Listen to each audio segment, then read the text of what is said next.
Hey, it's Craig. I just wanted to let you know that you can listen to Canadian History X early and ad-free on Amazon Music, included with Prime. Greetings and welcome to another episode of Canadian History X. If you'd like to support the podcast, you can for as little as $3 a month. Just go to patreon.com/CanadaEHX. I'm also hosting a Zoom History Conference on Sunday, September 27th at 2 p.m. Mountain Standard Time.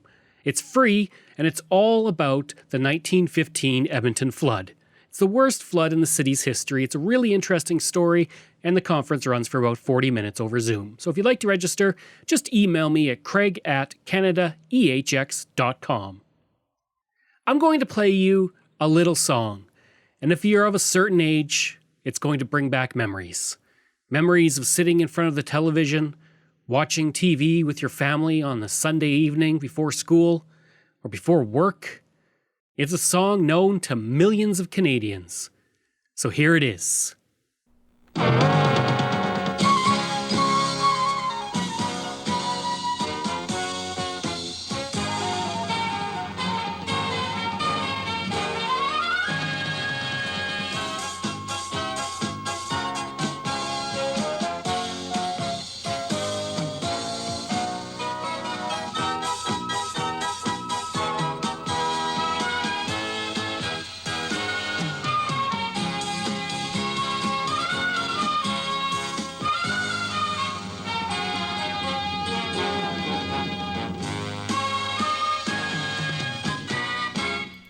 The theme music to the Beachcombers is like an instant nostalgia shot for a few generations of Canadians.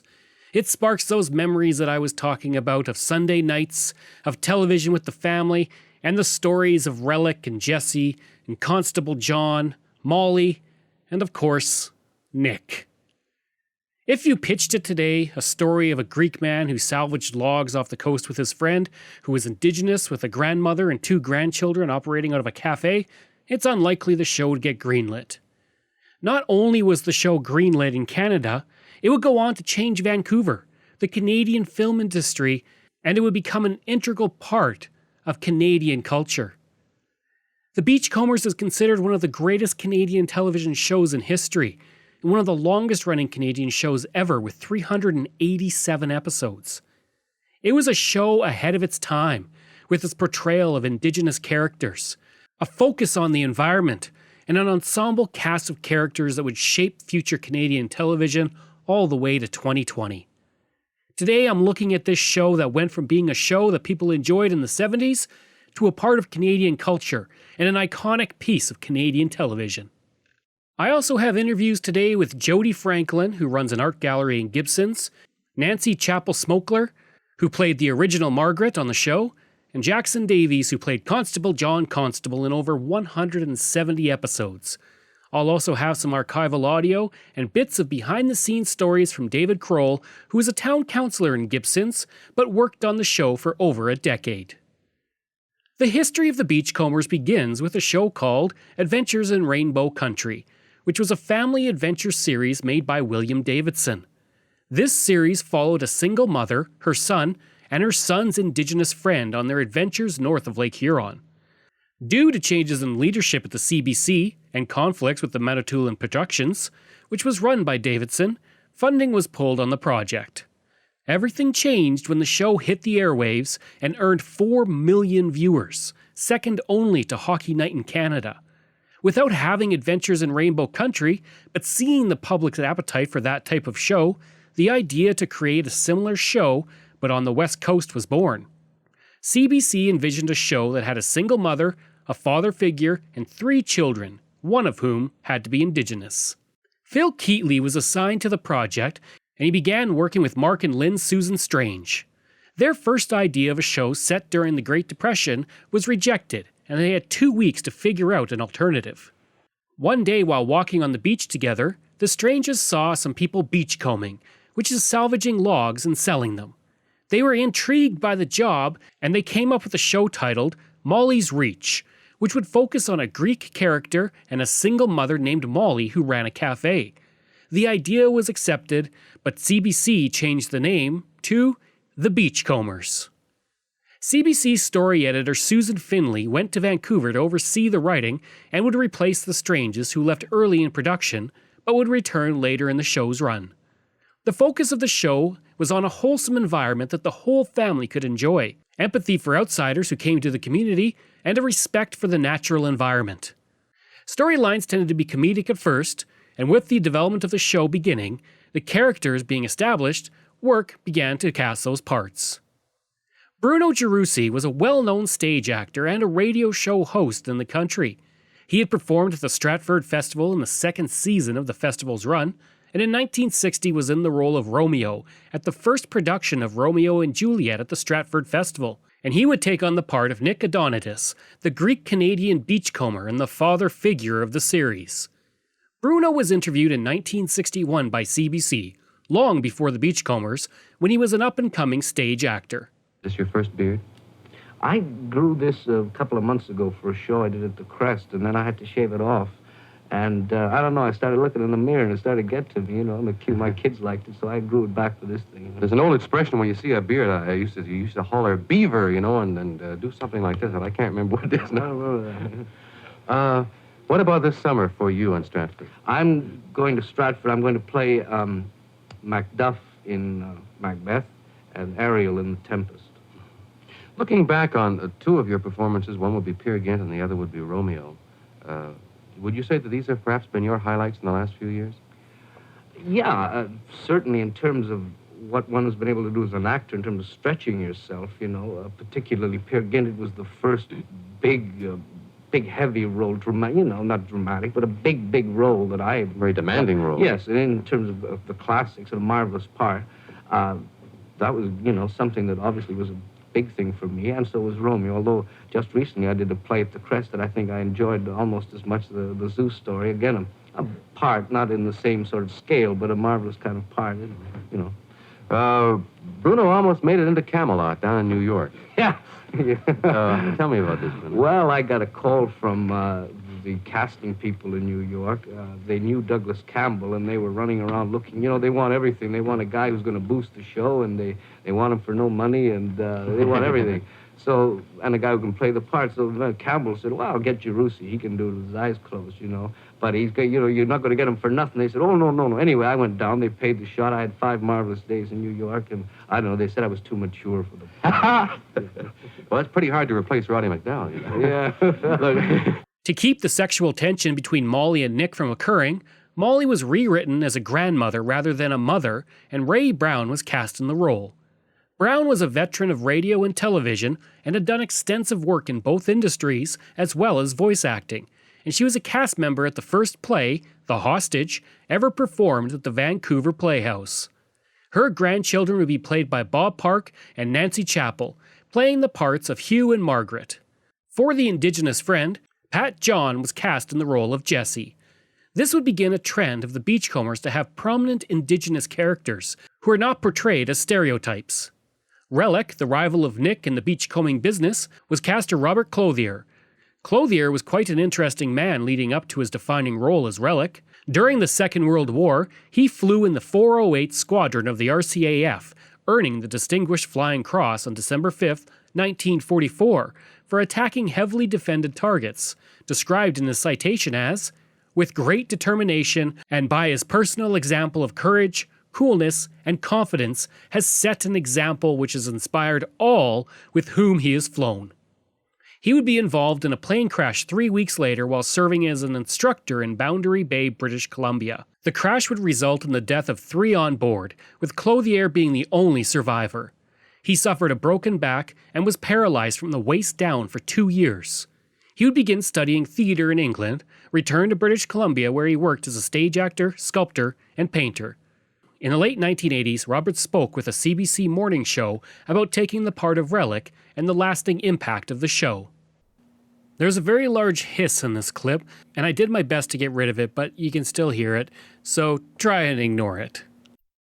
Do you identify with Relic at all? Well, if you're going to play something, eventually or ultimately, you've got to find it somewhere in yourself.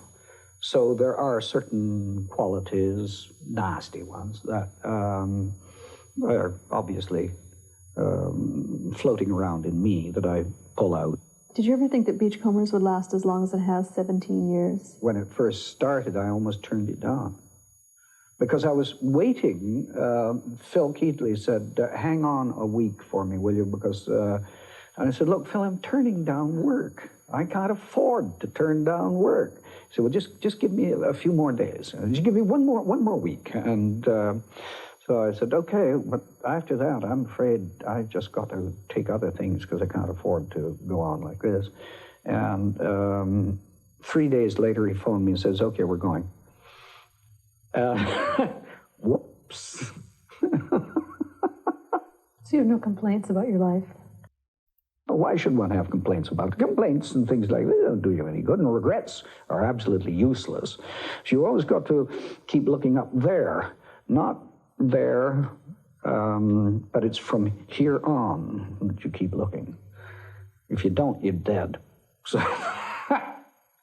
but you see, I have an awful lot of, I have too many things. I suspect myself of being the most ghastly dilettante because I have sculpture and all kinds of other things that, you know, even things like working on this house and other things that I want to build, things I want to invent and construct and all that sort of nonsense.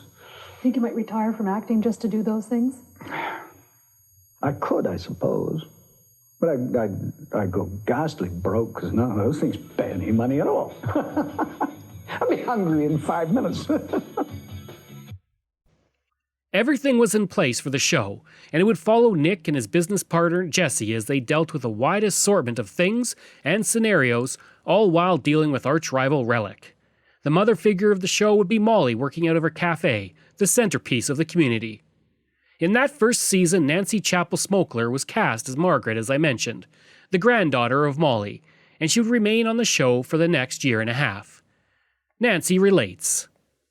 So my dad actually, who worked in a very different area of the CBC, had seen a posting for an audition for a girl for this show, and he came home and told me that I was auditioning for it. I was 10, so I did what my dad told me to do, and I went in for the audition, and I got the part. It was really cool. Again, being 10 years old, you don't really understand sort of the ramifications of what you're getting into. But I'd always been involved in acting and theater. My parents were both, my mother was a singer, my dad was in broadcasting, so I'd been around it all my life. And it sounded like it was going to be a lot of fun, and I got to go on a ferry, and I thought that was really neat. And so, yeah, it was, I was very excited. Looking back on it now, I think it was something that was incredibly special to all Canadians. For me personally, as a little kid, it was just really neat to be able to work on being an actor and get paid for it and meet what I now know are, you know, iconic actors like Robert Clothier and Bruno Gerussi. And he was a really interesting character. Of course, he was a well-established Canadian actor. He'd done Stratford. He was, you know, extremely well-known in his acting world. And I'm not sure that he, you know, he didn't really give us, the kids, a whole lot of time. But you know what? That was to be expected. But you know what? He was always really kind to me. And I learned a lot from him. And it was just interesting being around somebody like that and to sit and watch him do what he did. He was very believable as an actor. And it was fun. It was fun to be with him. Over the coming years, many other actors would join the cast. Jackson Davies joined as RCMP Constable John Constable in a bit part in 1974, becoming a regular cast member as time went on. Charlene Alec was cast as Jesse's little sister Sarah Jim in 1976, and Marion Jones was cast as Jesse's wife Laurel in 1982. There would be many notable guest stars over the years, but I'll get to those later. Jackson Davies talks about getting the role that would change his life. Obviously, because I was a fabulous actor. I like to say that story, but it's not true. I auditioned for it. The guy had one line, like, are you ready? But no, I lie. Yeah. Are you ready to go? That was the line. I had to walk into Molly's Beach, get the other RCMP officer and get him to leave. So I remember the audition. I worked on it. Are you ready to go? Are you ready to go? I did it a million different ways. So I get there. I do the line. They say, can you grow a mustache? I went, yeah, sure, I can grow a mustache. He said, all right. So what size are you? I said, I'm 42 tall. He went, okay. Then they kind of smiled. I think, well, maybe, I guess. And then I did the line 2 or 3 different ways. And so I left him thinking, well, it was okay. My agent said, but phoned me and said, you got the part? I went, oh, cool. I said, it's great that they could actually tell what a great actor I was by only one line. But then I found out later it's because they only had one extra RCMP uniform. My first day on the set was rather interesting. I remember I took the bus up the night before, and if anyone's ever been to Gibson's where Molly's Reach is, I got off at the bus stop too early. I got off by Molly's Reach, but the motel I was staying was at something called School Hill, and it is straight up for about 6 or 7 blocks. And I had a little suitcase at the time, but I remember walking up and thinking, my God, this is going to kill me by the time I get to the top. So worked the next day, and it was strange. It got there, and I think I squeezed 2 days out of it too, which was even better.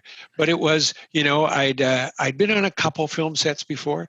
Everyone was extremely friendly. Robert Clothier, the actor, and who played Relic, and Bruno played Nick, and both of them were theater actors, right? And they knew that I had done a lot of theater in Vancouver and across Canada, even though I was only in my early 20s.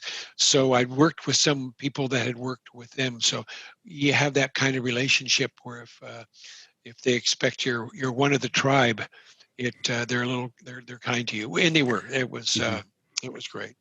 While the show was a huge hit by the time he came into the cast, he was not expecting it to be anything big when he first heard about it years earlier. Driving in northern Alberta, the actor's van, right? Or the actor's crew, it's Alberta, so it'd be the actor's crew cab. And they were interviewing Bruno Jerusi about the show. And I remember saying to the rest of the actors, God, this sounds like a terrible premise, right? A couple of guys go out and pick up logs on the water. I mean, how that's going to last like a week.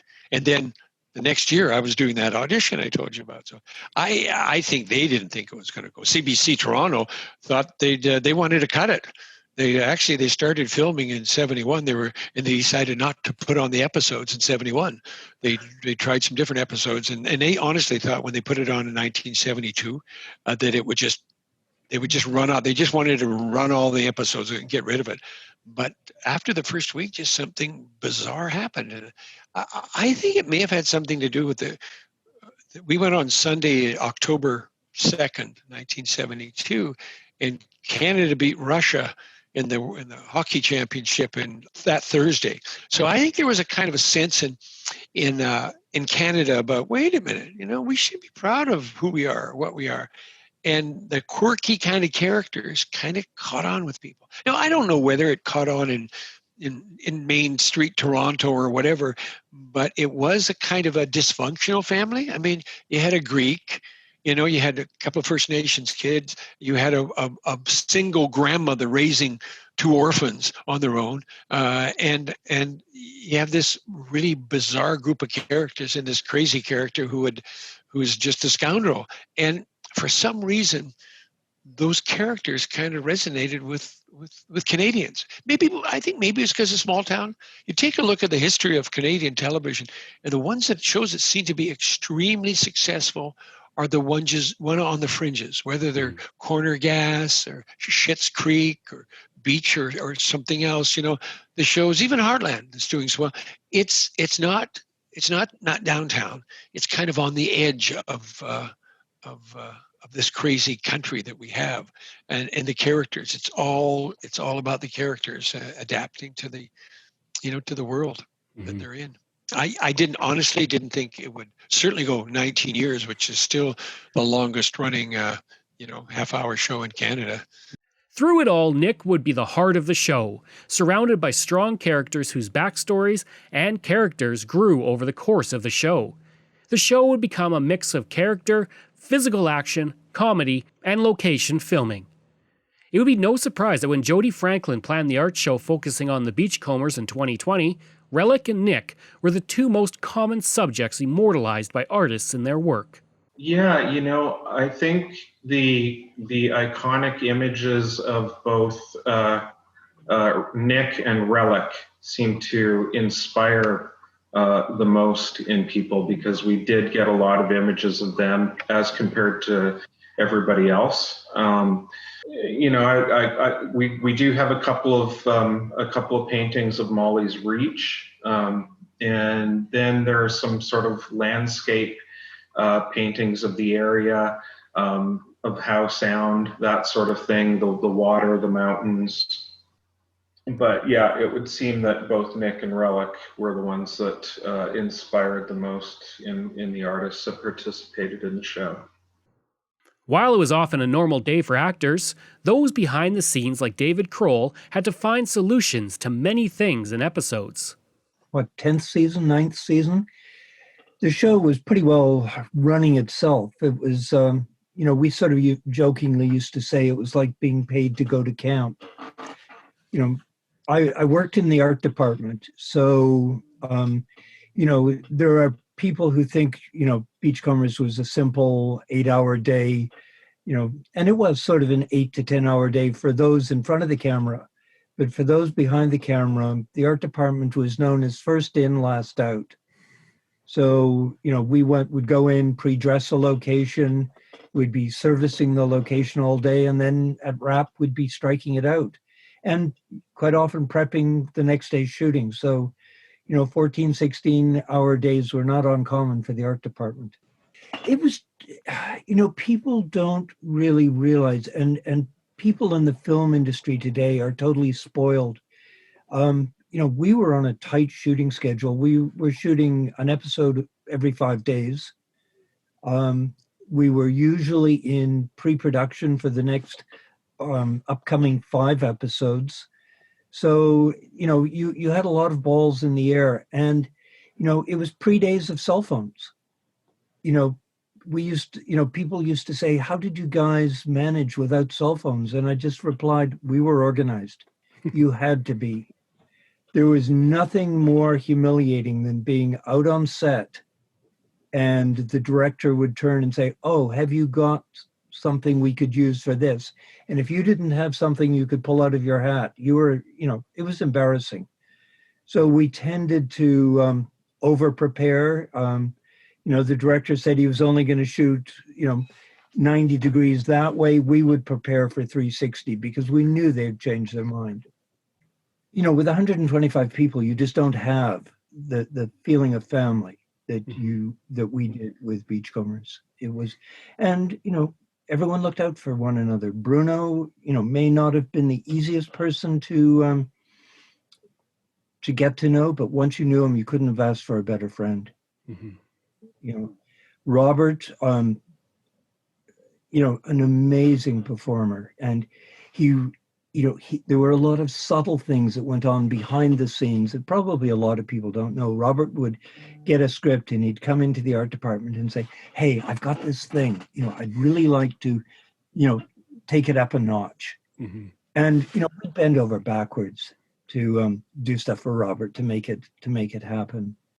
For Jackson Davies, being on the set was always something special through the decade and a bit that he was on the original show. To say that your job was going, to Gibson's and then head out in a boat and play around in the water, and we had a great crew. We were far enough from Toronto at that time that we could just do our own thing.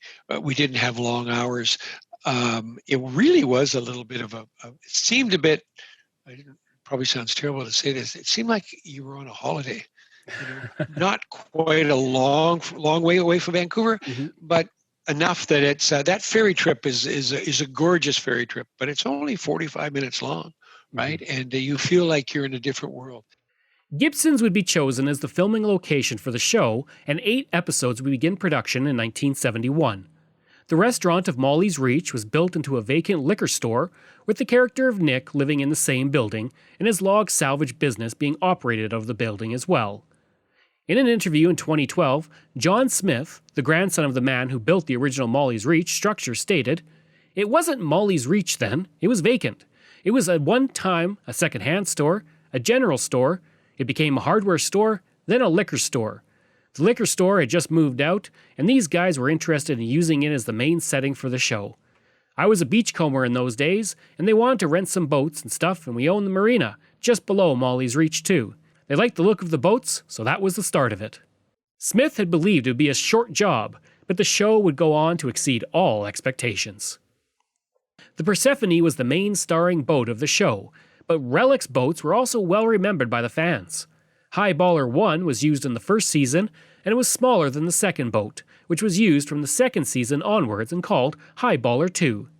When shots on the water were needed of Nick on the Persephone, they were conducted with the aid of a custom-built barge containing props, a generator, storage rooms, and change rooms. This unique approach allowed for many angles and long shoots on the water, something that was not seen in the production values of Canadian shows at the time. The first episode of the show was going to be Jesse's Car, but that was scrapped, and instead, Partners was the first episode, showing how Jesse and Nick formed their business, which involved Jesse on his way hitchhiking down to South America, meeting Nick and befriending him and forming their business partnership. The show would premiere on October 1st, 1972, only a couple weeks after Canada had united for the Summit Series. Airing at 7 p.m., the ratings were weak, and many felt that Nick was unconventional for a leading man on a show. Over the remaining episodes, viewership increased as the family-friendly stories became popular among Canadians. In 1972, 19 episodes were ordered, and the Beachcombers was on its way to becoming an icon of Canadiana. Filming in Gibsons, especially as the show's popularity grew, presented its own challenges, as David Kroll relates. We used to get a lot of people that would stand across the street, and it used to drive the ADs and the traffic control people crazy, because people would want to see and would be constantly saying, "No, you have to move out of the shot." And of course, they wanted to be in the shot. From a community point of view, it was a bit of a love-hate. There were people that loved the fact the show was here, and then there were people that, just didn't understand it and didn't want to have their daily routine disturbed by having to stop and wait 3 minutes while traffic was being locked up. When you think of it, it was pretty crazy trying to shoot film with live sound in the middle of a 5-way intersection with no traffic lights, right? So we had traffic control people on walkie-talkies, and we were very careful to try and not interfere with the ferry schedule. So when the ferries were, if they, we knew people were rushing for the ferry or the ferry was unloading, we would just call a break or try and shoot something that we didn't have to do a lockup for. In the mid-1970s, the Vancouver Sun wrote, "The Beachcomber sits atop the ratings in its class and is in a knockdown fight with a Hockey Night in Canada as the most popular of all Canadian programs. Last week it outdrew Hockey Night in Canada with an audience of 3.4 million. The show would find a strong audience in Britain, as well as the United States, Australia, New Zealand, Ireland, South Africa, and Germany." David Kroll talks about the far-reaching impact of the show. A fellow I worked with here, his daughter was an au pair in Turkey. And a fellow from Gibson's was visiting Turkey and went into a carpet bazaar. And, right away the guy knew, "Oh, where are you from? Canada." "Oh, Gibson's?" Forget about the rest of the country. It was right on to Gibson's. We watched Beachcombers in Turkey. That's crazy. A lot of U.S. military, they used to air Beachcombers on the armed forces bases overseas. We didn't air in the States, but we did air on armed forces bases overseas. So a lot of armed forces people, which introduced us to a lot of Americans who otherwise probably, would never have seen this show. The reach of the Beachcombers did a lot to show the Sunshine Coast to the world, something that had not been done before. Nancy Chappell Smokler relates. But I think the fact that it showcased the beauty of British Columbia, it showcased an older woman who was busy looking after 2 grandchildren and raising them after the loss of their parents.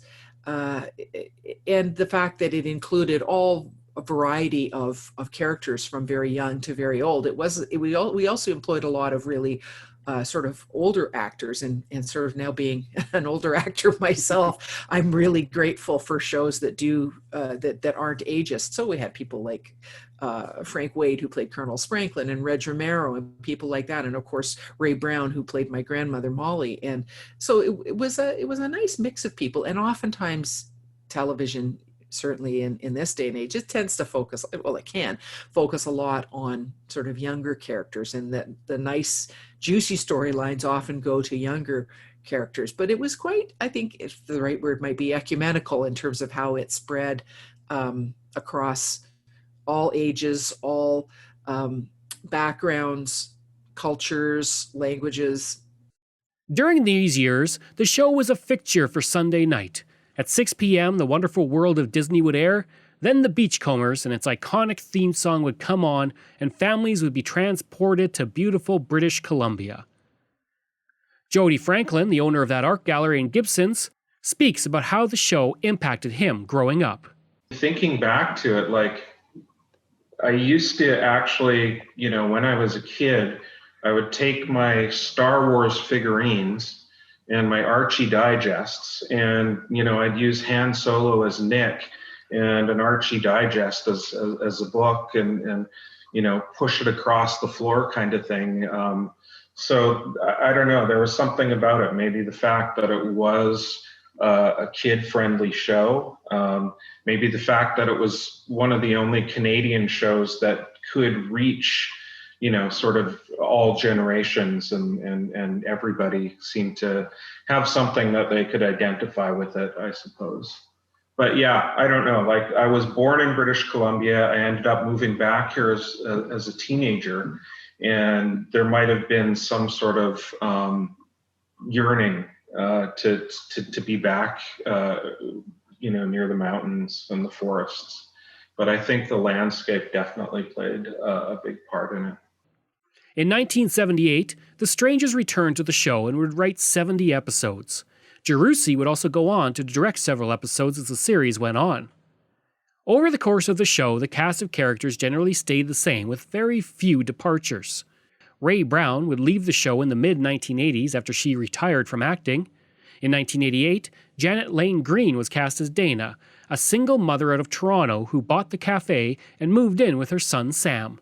That same year, the Beachcombers became Beachcombers, in an attempt by the CBC to give the show a new look.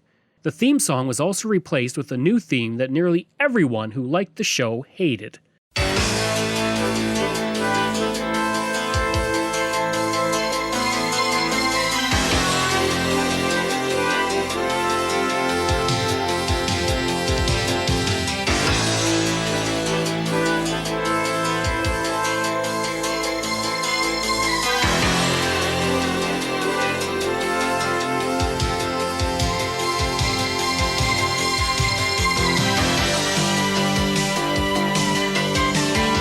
Ratings started to fall in those years as the show took on a more action feel, and in 1989 CBC moved the show from its usual Sunday spot to Wednesday night, which caused a further decline in numbers.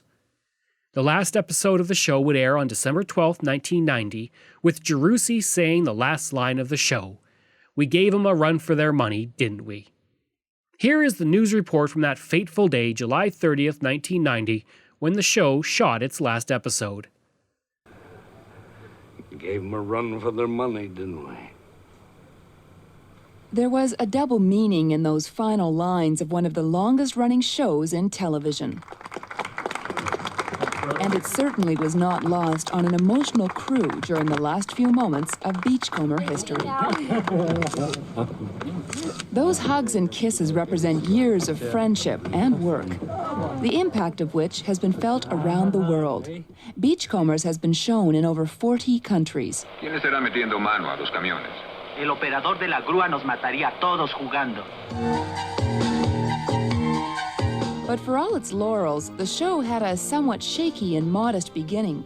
A beginning which producer Derek Gardner will never forget. And we felt like we were, pioneers, because nobody had ever had worked continually on the water like we had before. And a family feeling that was, I think there were probably times that I felt closer to the people that I was working with than I ever had with my family.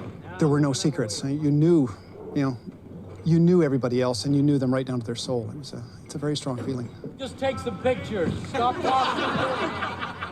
These days, cast and crew are still pretty tight. But the difference is, some crew members were literally babies when Beachcombers hit the airwaves. Others were young upstarts looking for a break. It was funny, I was thinking last night as I drove up for my last night here, and I remembered the first night 16 years ago that the difference was this time I drove up in a $50,000 sports car. Last year, 16 years ago, I came up in a $150,000 Greyhound bus. Action. Beachcombers has certainly helped to create some stars. Perhaps none more than Bruno Gerussi. There are a few people with lumps in their throats. It's a sad moment, but... How's your throat doing right No, I'm all right. I'm tough. How are you going to think about Beachcombers? How are you going to put that into perspective? I'm not going to dwell on it. There'll be times sometimes, and maybe come spring of next year when normally we start shooting, there might be like an old horse heading for the barn or heading for the fire truck or whatever. I might feel something, but it's just something you put in perspective, and there you are. But for die-hard beach fan Phil Collin, it's hard to put the end into perspective. He flew out from Airdrie, Alberta, just to see the final episode being shot. I'm very sad to see it go. I'm never going to follow another show like I followed this one, and to not see any more new ones after this, I think is going to be very sad for me and Canadian people as a whole. For many, the end is sad, to be sure. But at a spontaneous wrap party at Molly's Reach following the final scene, tears and champagne were interspersed with lots of laughter and some words of wisdom from Relic. Don't look back, you look there. And that's what I'm going to be doing. Cheers, Robert. All the best to you, pal. Yeah. The show to replace the Beachcombers in its time slot on CBC was Sydney, which starred Valerie Bertinelli, Matthew Perry, and Craig Bergo.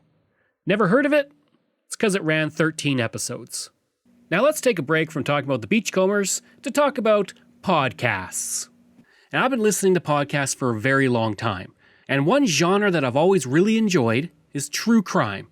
But it seems like today every other podcast is true crime. But one podcast actually dates back to the earliest years of the genre. Sword and Scale was launched in 2014, and it led the way for true crime podcasts that would come after it. Now with Canadian History X, sometimes we delve into crime stories, stories about evildoers in Canadian history.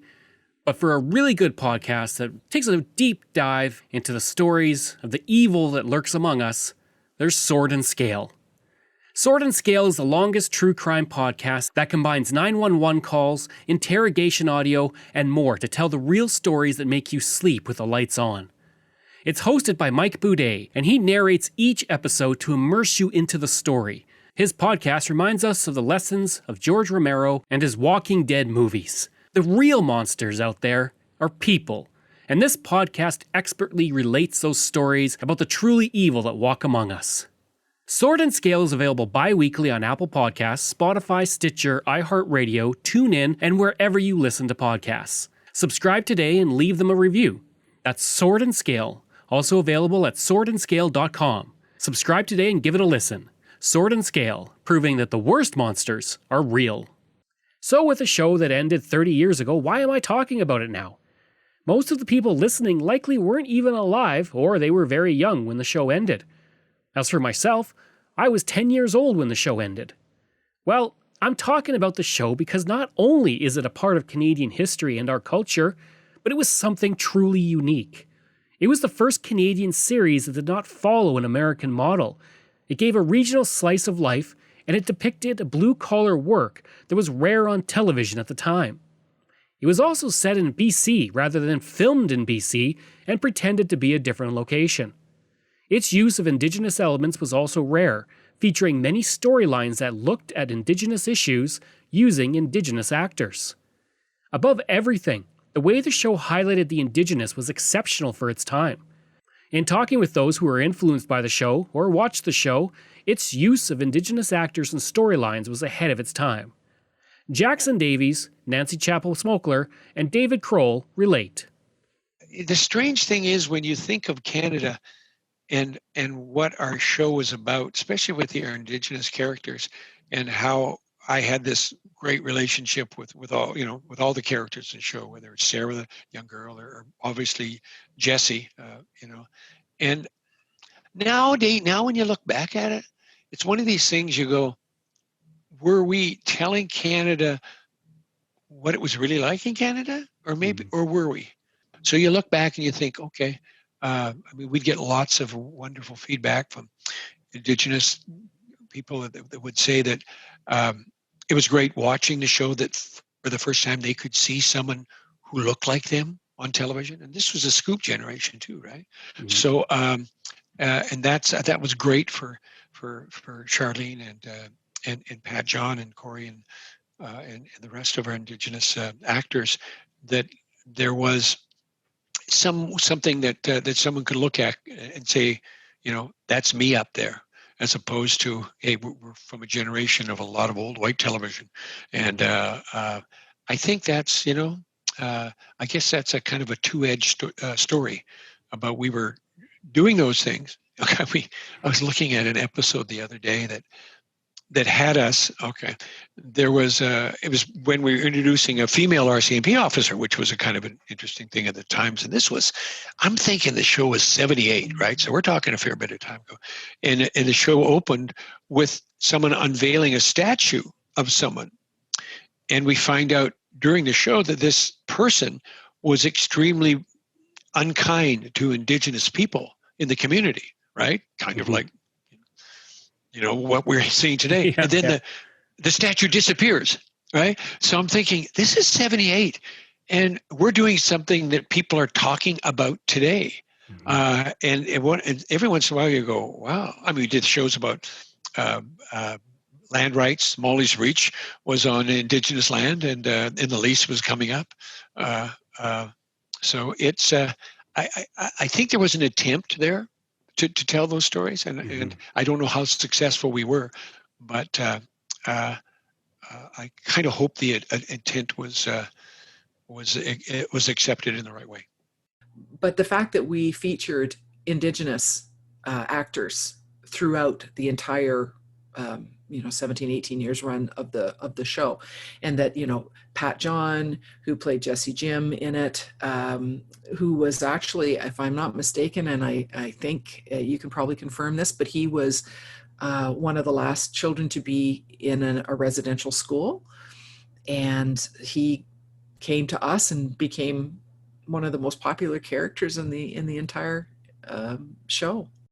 I, as a counselor with the town at some of the events I've been at and speaking with First Nations people, said, they all agreed that it was the one show that reinforced their identity, their elders, their culture, and their sensitivity to the environment, which a lot of us are just starting to pay attention to again today. So, huge impact.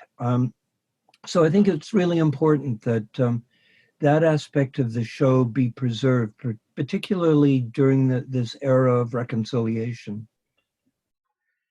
The show resonates today on other Canadian shows, many of which have followed its template in some ways. Corner Gas literally compared its own characters to those of the Beachcombers in the episode Cable Excess.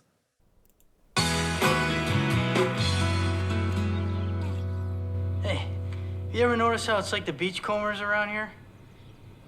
Yeah, if you replace the ocean with no ocean at all, the similarities are eerie. No, think about it. The Ruby's Molly's. So Lacey's Molly? She's gonna love that. And I could be Relic. You could be the chunk of deadwood that gets hauled off at the start. You think maybe the Beachcombers was the best Canadian TV show of all time? I always kind of liked Street Legal. Street Legal sucked. Okay, he should be Relic. In 2019, even The Simpsons referenced the Beachcombers. The show was well loved by Canadians, but not all critics enjoyed it, with some calling it stilted and wooden.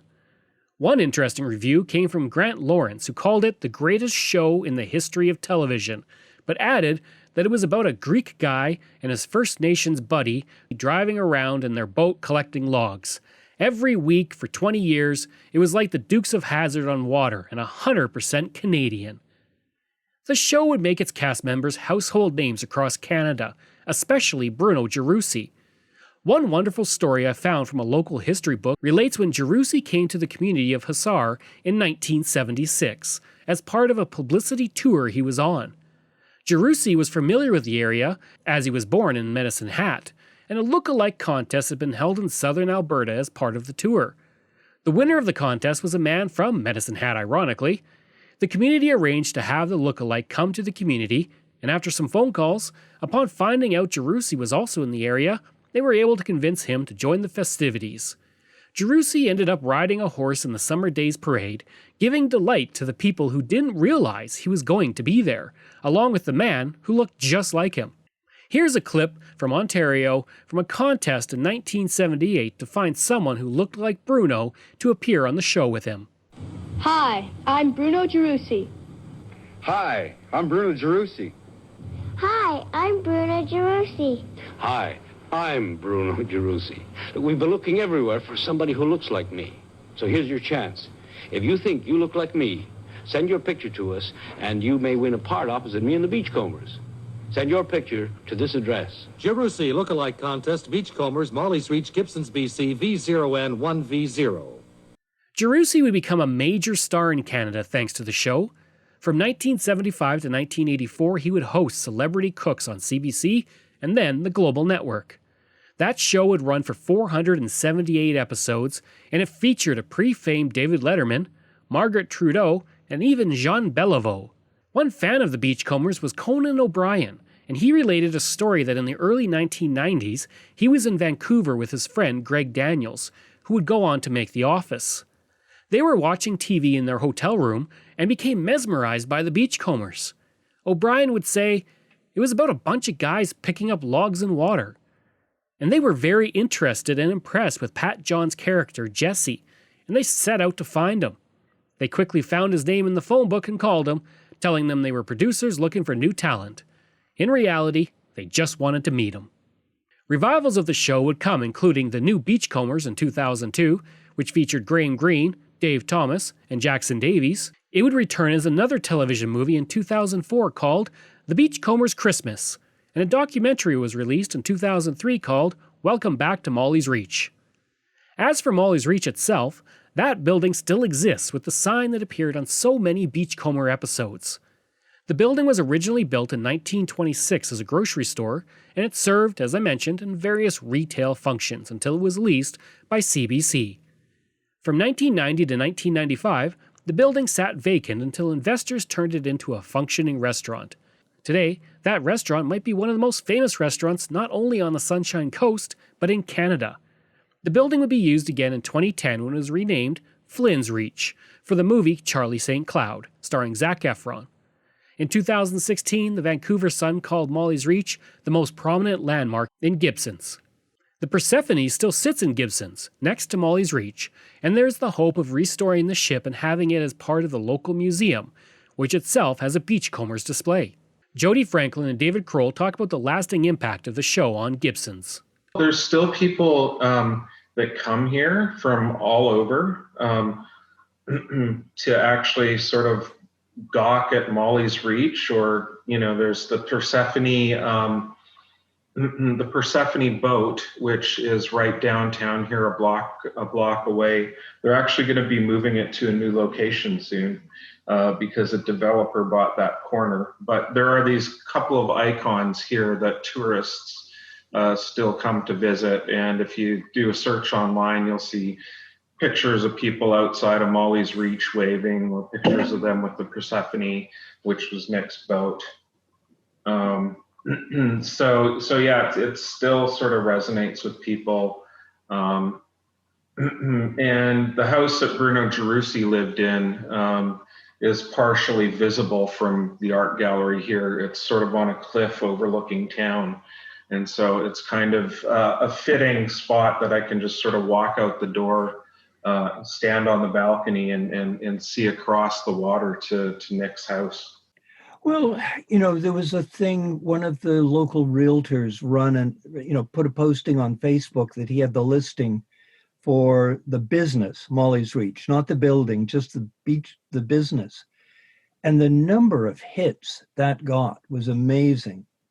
You put on Facebook, a clip with the Beachcombers theme music, and all of a sudden, it's got 1 million hits today. Mm-hmm. So there is still, you still get people standing in front of Molly's Reach. Presently, at the moment, the vessel, the Persephone, that was used in the show is sort of on the same sort of space as Molly's Reach. And between Molly's Reach and the Persephone, the number of people who stop and have their pictures taken, it's staggering. It's, we joke, ex-crew who still live up here jokingly say if we had a nickel, for every photograph that was taken in front of Molly's Reach, we'd be, incredibly wealthy. And it's, before it used to be busloads of people arriving. We'd get busloads of Japanese, German, European tourists coming through on tours. And they'd stop in front of Molly's Reach, all pile out of the bus, all get their pictures taken, and pile back on the bus and gone. The Beachcombers would have far-reaching impacts on Canadian culture. Molly's Reach, a power pop band out of Edmonton, named themselves after the centerpiece location of the show. The show itself would inspire others like North of 60, the Republic of Doyle, and the aforementioned Corner Gas. It also helped CBC expand its programming and production to regions outside of Toronto, and it raised the profile of Vancouver as a shooting location.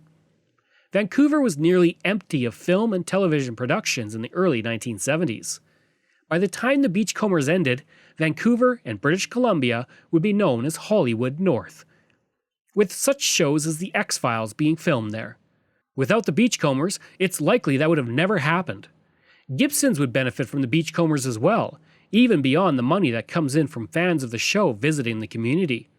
Needful Things was filmed in the community in 1993, The Irresistible Blueberry Farm in 2016, and The Seamstress in 2009. Its international reputation increased that year when it was declared the most livable community in the world by the United Nations. Those who worked on the show in the early days were often new to the entire industry. They would go on to help define the filming scene in Vancouver for decades to come. Many of the department heads in Vancouver actually got their start or were employed on the Beachcombers, with some estimates being 1,000 people worked on the set at one point or another and then went on to other careers in the film industry. David Kroll saw the growth of the industry firsthand during his time on the show. If it weren't for CBC and Beachcombers and Overlanders and Ritter's Cove and Red Surge, I doubt very much it would be the film industry that is here today. Because what we did is we created we had the crews here. The craft was here, which made it very easy for foreign producers to come in and put a crew together. Mm-hmm. And it wasn't just a crew together. It was a very talented crew because they'd learned the hard way. When I look back at Beachcombers, and we did 21 episodes with under $1 million in direct costs. And, today you look at episodes produced by Amazon or Netflix, and they're spending $10 or $12 million an episode. Mm-hmm. And even taking inflation into account, we did, we produced Beachcombers with a total crew and cast of 35 people. John Clothier, Robert's son, is so much like his dad, and he's in the film business today as an amazing Steadicam operator and camera operator. And, he's so much like his dad, just a really great person to work with. It's interesting to see, generations that started in Gibsons on Beachcombers are second and third generation in the film business. John Sleep, one of our special effects men, his son now is running his what was John's special effects company. He's now running it. Steve Sleep, who's one of our lighting guys, is still with the local cable company. So people have sort of, stayed with the business, in some cases still up here, but in most cases, there's not many of the old crew still living on the coast. Many prominent Canadians, actors and otherwise, would come through the Beachcombers set. Chief Dan George, one of Canada's greatest Indigenous actors and the first Indigenous person to be nominated for an Academy Award, appeared in 8 episodes of the show from 1972 until his death in 1981 as Chief Moses Charlie. David Suzuki appeared on the show as himself in 1981. Several notable actors appeared on the show before they were famous, including future X-Files villain William B. Davis in 1986, Don S. Davis, who would go on to appear on Twin Peaks, and as General Hammond on Stargate SG-1, he appeared in an episode in 1989 and would eventually move to Gibson's. Bruce Harwood, a future lone gunman on The X-Files, was in an episode also in 1989, while noted Canadian actor Ian Tracy appeared in 1988. Ryan Stiles appeared in 1985 on an episode before reaching fame with Whose Line Is It Anyways? Janet Wright, who would go on to play Emma on Corner Gas, appeared in an episode in 1987. Bruce Greenwood, another well-known actor today who played Captain Pike in the new Star Trek movies, appeared in 2 episodes in 1977 and 78, while legendary Canadian actor Gordon Pinson appeared in 3 episodes from 1975 to 1978. Interestingly, during my research, I found a rumor that a very young Michael J. Fox appeared in the 1973 episode of The Beachcombers called Truck Logger. But in 2012, he wrote the foreword for the Beachcomber book, Bruno and the Beach, noting, "I must have been the only actor in Vancouver that never appeared in a Beachcomber episode." So I'm guessing he was not in an episode, but maybe I'm wrong. As for the cast, Bruno Gerussi would continue to act on stage and on film until he passed away on November 21, 1996 at the age of 67. Robert Clothier would continue to act, appearing in several shows including The X-Files. In 1996, he had a stroke that confined him to a wheelchair, but he continued to act and sculpt until his death in February 1999. Ray Brown would pass away in 2000. Pat John started working as a fisherman and even has a beachcombing license for clams and shellfish on the coast just north of Gibson's. Jackson Davies would go on to be a driving force behind the Beachcombers' subsequent TV movie projects, and has appeared in over 300 TV shows and 30 movies, along with 160 stage shows. An honorary sergeant in the RCMP, a very rare honor for anyone, he is now a faculty member in the Performing Arts and Motion Picture Arts programs at Capilano University. In 2013, he published a book with Mark Strange about the Beachcombers called, and I mentioned it earlier, Bruno and the Beach. Charlene Alec would become a cultural preschool teacher and serve 3 terms as a council member on her First Nation. By the time the show ended, it had been broadcast in 50 countries, was the longest-running drama series in Canadian history, and it would average 1 million viewers a week in its prime, huge for a country of only 20 to 25 million. But it never earned any major awards apart from a Gemini Award for Clothier's performance as Relic in 1986. Even with that, the show is endured as a part of our culture and it is well loved by generations of Canadians. In 1998, it was ranked the most popular CBC series in a TV Guide poll, and the most popular Canadian family series ever in a poll done in 1999. In 2017, the Toronto International Film Festival named The Beachcombers one of Canada's all-time best television shows. So why does it resonate? Jodie Franklin, David Kroll, Nancy Chappell-Smokler, and Jackson Davies talk about the impact. Canadian shows in the 1970s that really sort of, I don't know, it was maybe the right place at the right time. You know, there was the Beachcombers, and then the CBC also had the King of Kensington, which was sort of their urban Toronto counterpart to the Beachcombers. And so for anybody that was part of that generation, I mean, you didn't really have much choice in terms of Canadian content to watch on television that was sort of, universally accessible. So, but I also see something too, I've had this theory that the template for Trailer Park Boys is sort of based on the Beachcombers, because if you look at it, you've got two buddies, Nick and Jesse, or Ricky and Julian, sort of they're business partners that are chasing after sort of a natural resource. In the case of Nick and Jesse, they're chasing logs. In the case of Ricky and Julian, they're trying to grow dope. Then they've got this sort of drunken, or in the case of Relic, maybe an implied drunken kind of, scallywag sort of antagonist.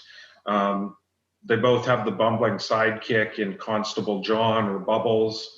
There's this whole, you could go through all of the characters on the Trailer Park Boys and find like analogs on the Beachcombers. So it almost seems like the Trailer Park Boys was like an updated version, like a more 90s or 2000s version of what the Beachcombers was in the 70s and 80s.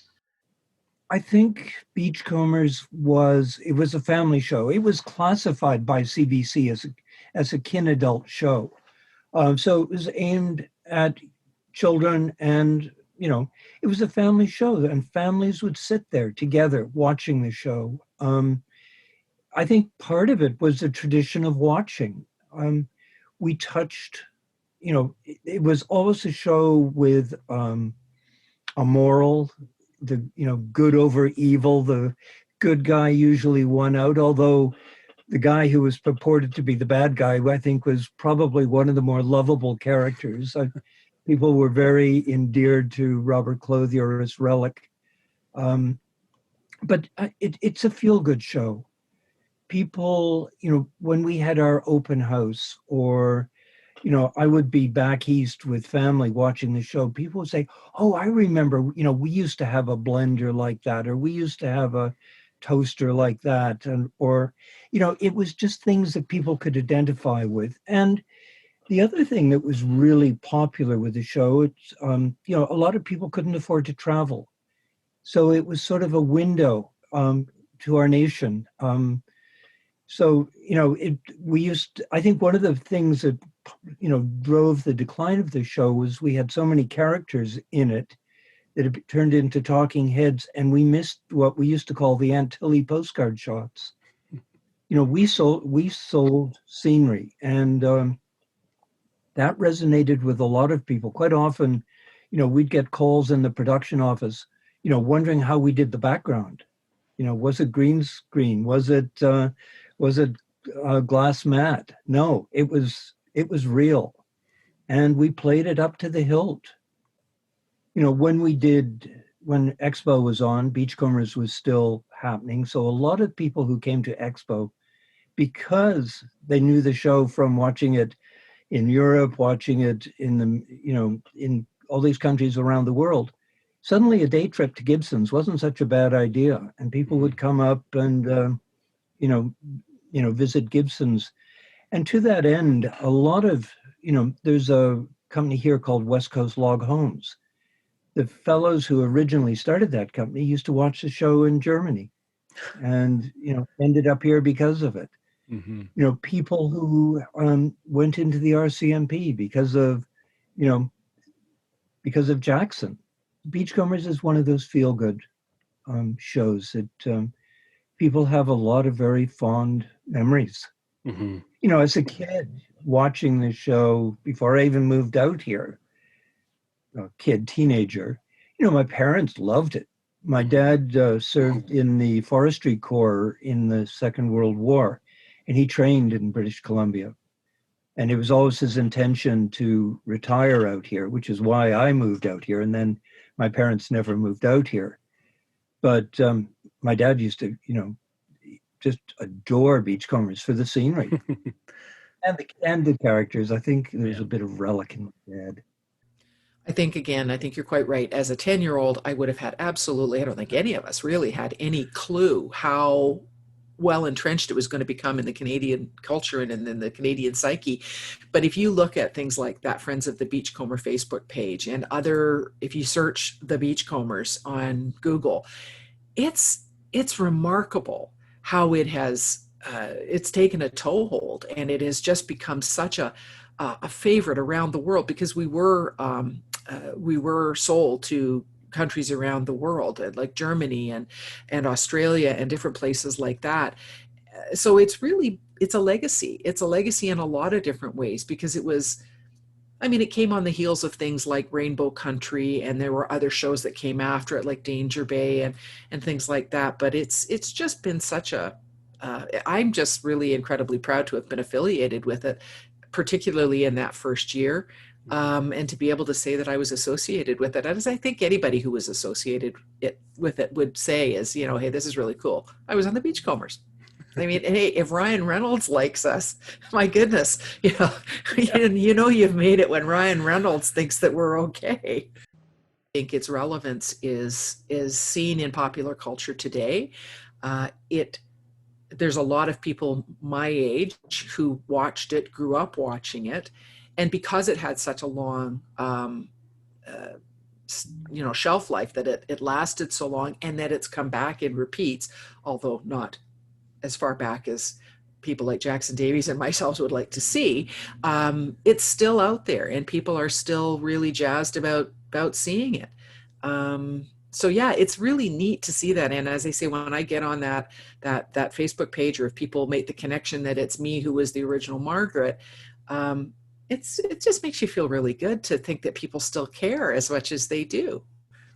What it reminds people of, there's this wonderful lady that came up to me the other day, and she smiled, not too close, obviously, in this new world, but she was saying that seeing me reminded her of her dad in Sunday nights after Disney, and she called it the 3 Bs, right? It was like bed, bath, and then Beachcombers. Beachcombers, bath, and then bed, right? And it was a simpler time. There was like 2 or 3 channels. There's like 1 TV in the house. So if you're going to watch television, you'd watch it with your family. And there's probably not that many shows now that people do that maybe on a Sunday night, or whether, I'm sure that with PVRs and everyone having their own TV or watching, streaming something, that you don't sit down as a family anymore and watch it. So I think that's it. I think they remember the show as a kind of a simpler, gentler time in Canada and probably the world. Yeah. So maybe it's a kind of a feel good, and it's got a lot of good emotional equity. So I'm going to finish this episode out by repeating something that Ryan Reynolds had tweeted out 5 years ago. And that was to bring the Beachcombers back. So CBC, please put it on Gem. I hope you enjoyed that episode about the Beachcombers, and if you did, please leave a rating and review. You can reach me at craig@canadaehx.com. You can find hundreds of articles on Canada's history, as well as all my podcast episodes on canadaehx.com. And if you want, you can support the podcast. Just go to patreon.com/CanadaEHX, just like all of these wonderful patrons have. Aaron O'Hara, Robert Dunseith, Todd Casey, Catherine Roy, Luke S., Vic Hedges, JP Bear, Jason Hall, Phil Maynard, Spencer M., Renee Beliveau, and Iris Gray. Information comes from the Canadian Encyclopedia, mollysreach.ca, Trail Times, CBC, Wikipedia, City News 1130, IMDb, Scout Magazine, Canada Through My Eye, Hussar Heritage, The New Beachcombers, Metro US, Outside Looking In, Television Heaven, and GrantLawrence.ca. Thanks, we'll see you again next time.